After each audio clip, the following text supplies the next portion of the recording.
ये वीडियो पाकिस्तान के 2.5 million students के लिए है जो इस वक्त इंटर में इधर फर्स्ट और सेकेंड ईयर में एनरोल्ड थे इस साल। कराची में इस बार का रिज़ल्ट आउट हुआ। सो पासिंग रेशियो तकरीबन 33% रहा।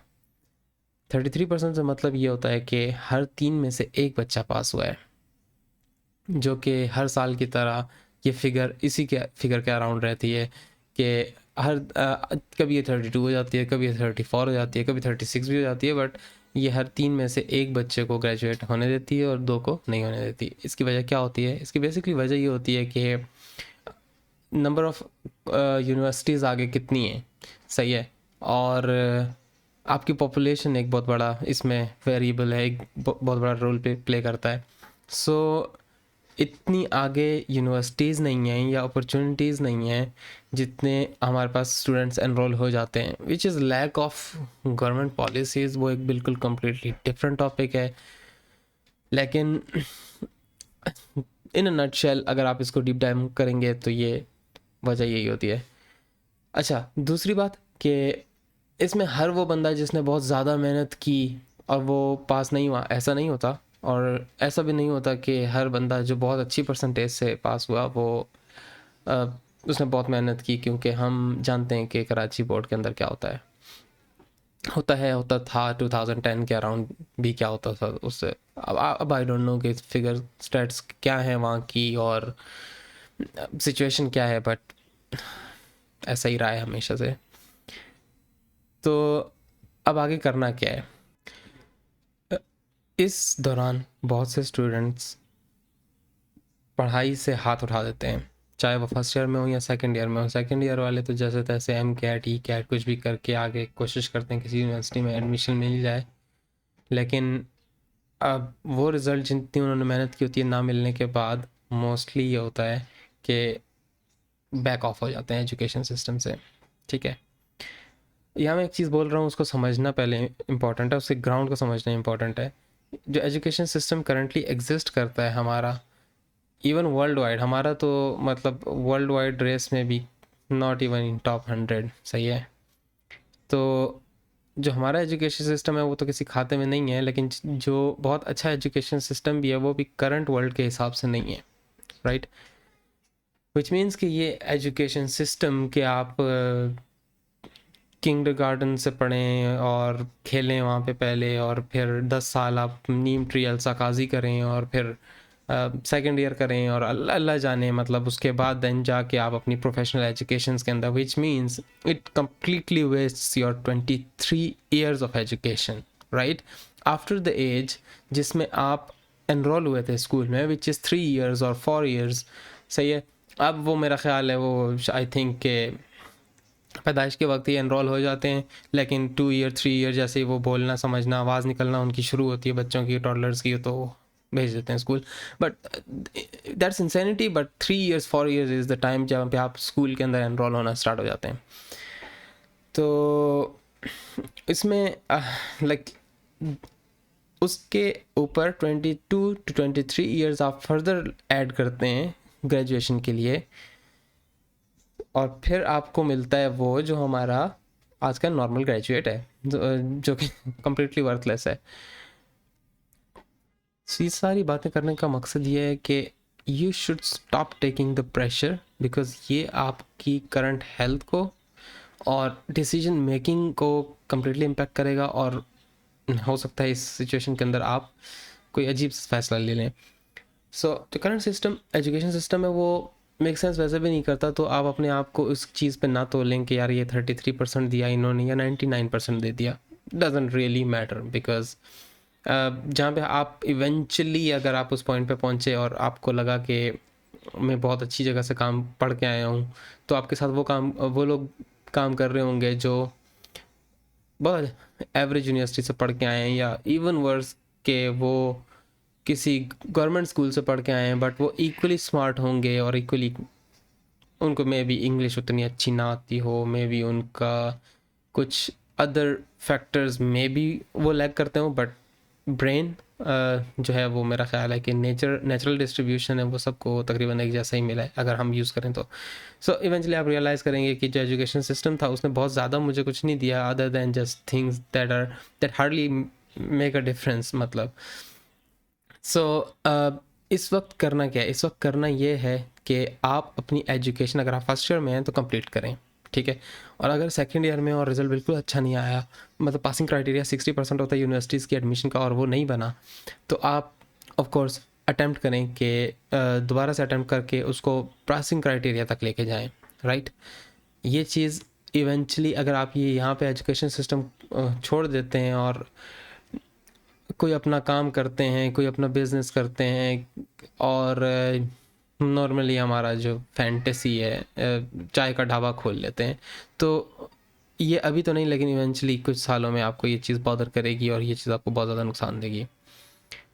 अगर आप किसी वर्क फोर्स यानी कि किसी कोई बिजनेस की साइड नहीं जा रहे लेकिन आप एजुकेशन परसू कर रहे हैं अपनी बेस पे, सेल्फ एजुकेशन कर रहे हैं, यूनिवर्सिटी से नहीं कर रहे, लेकिन स्टिल द थिंग इज़ कि काफ़ी जगहों पे पास ये इंटरव्यू क्राइटेरिया यानी कि एक फालतू की एक बीच में चीज़ डाली हुई है कि आपका ग्रेजुएट होना लाजमी है, यहाँ पे नहीं, इवन यूएस और यूरोपियन मार्केट्स में भी।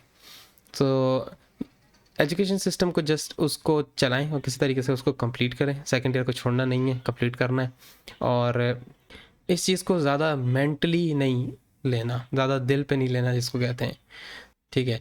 हम कुछ भी करके हमने बस इंटर पास कर लिया, ठीक है। यूनिवर्सिटी में आप किसी तरीके से एडमिशन ले लें, राइट। एक तरफ मैं ये कह रहा हूँ कि कम्प्लीटली यूज़लेस है, एक तरफ मैं ये कह रहा हूँ कि एडमिशन ले लें, बिकॉज वही क्राइटेरिया है जो एक इवेंचुअली आपको पीस ऑफ पेपर दिखाना है, तो उसको इसी तरीके से सोचें, उस पर बहुत ज़्यादा पैसा लगाने की ज़रूरत नहीं है।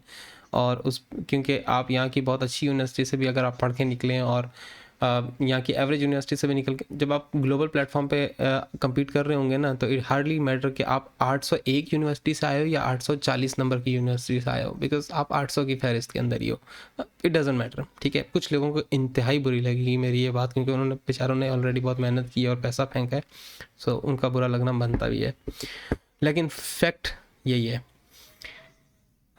सो आप यूनिवर्सिटी में चले गए, देन आप कोशिश करें कि यूनिवर्सिटी को भी लाइक 3.2, 3.0, 3.4 जो भी आप इजीली ऑब्टेन कर सकें 75% मार्क्स पे रख के आप, there are thousands of courses जो कि आपको 3,000 रुपये आज के हिसाब से डॉलर रेट में यानी कि $10 के अंदर आपको मिल जाते हैं, ठीक है।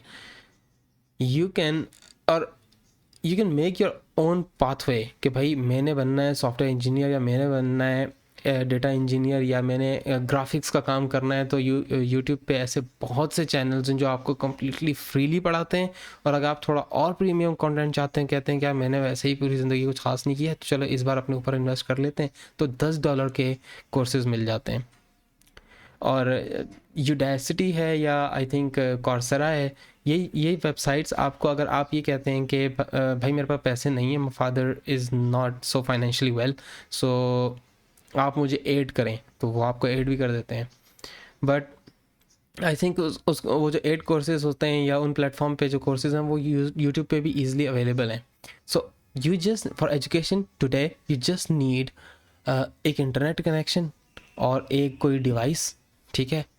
तो जिस पे आप टिकटॉक ना देखें, जिस पे आप यूट्यूब पे कोई ढंग के कोर्सेज देख लें, और there are like literally thousands of courses for absolutely free, और जिनको मैं कह सकता हूँ कि हाँ भाई अगर ये भी पढ़ लेता है तो ये आपकी किसी भी बहुत अच्छी यूनिवर्सिटी से बहुत अच्छा पढ़ा देते हैं, ठीक है। सो डिसहर्ट ना हो, just carry on, inter complete करें, यूनिवर्सिटी के पास वो जो है एक ग्लोबल क्राइटेरिया है जस्ट उसको मीट करें, but think wisely, invest wisely. पता है कि क्या जॉब मिलेगी, मतलब इसको सोचने का मैं आपको समरी बताता हूँ कि लेट्स से कि मैं एक बिज़नेस करता हूँ, मैं लोगों के लिए कुछ सॉफ्टवेयर प्रोडक्ट बनाता हूँ, राइट। मेरे लिए कौन सा बंदा इम्पोर्टेंट है एज अ बिजनेस पर्सन, अगर आप सोचें तो सीधी सी बात समरी उसकी ये है कि जो सस्ती प्राइस में पड़े, अच्छी क्वालिटी का काम करे, और जिस तरह मैं कह रहा हूँ और मैक्सिमम एफर्ट पुट करे, एफिशिएंसी इसको कहते हैं। तो ये जस्ट लाइक मशीनरी के पर्सपेक्टिव में सोचने वाली बात है, which is not the very right word. Debate अलग दिन करेंगे किसी दिन, लेकिन इसी तरीके से सोचा जाता है और इसी तरीके से लोग सोचते हैं। सो इवेंचुअली कि आपकी इंटर के अंदर कितने परसेंटेज थे या आपकी यूनिवर्सिटी कितनी अच्छी है बाहर से, उसका ग्रेड कितना प्यारा है, डजेंट रियली मैटर, ठीक है। मैटर ये करता है कि आप मेरे प्रोडक्ट के ऊपर जब आप मेरे लिए काम करेंगे या किसी दूसरे के लिए काम करेंगे तो आप कितना एफर्ट पुट कर सकते हैं, आप कितने एफिशिएंट हैं, आप कितने क्वालिटी काम कर सकते हैं, आप कितने आवर्स दे सकते हैं और कितने कम खर्चे में मुझे पड़ सकते हैं। तो ये चीज़ें मैटर करती हैं।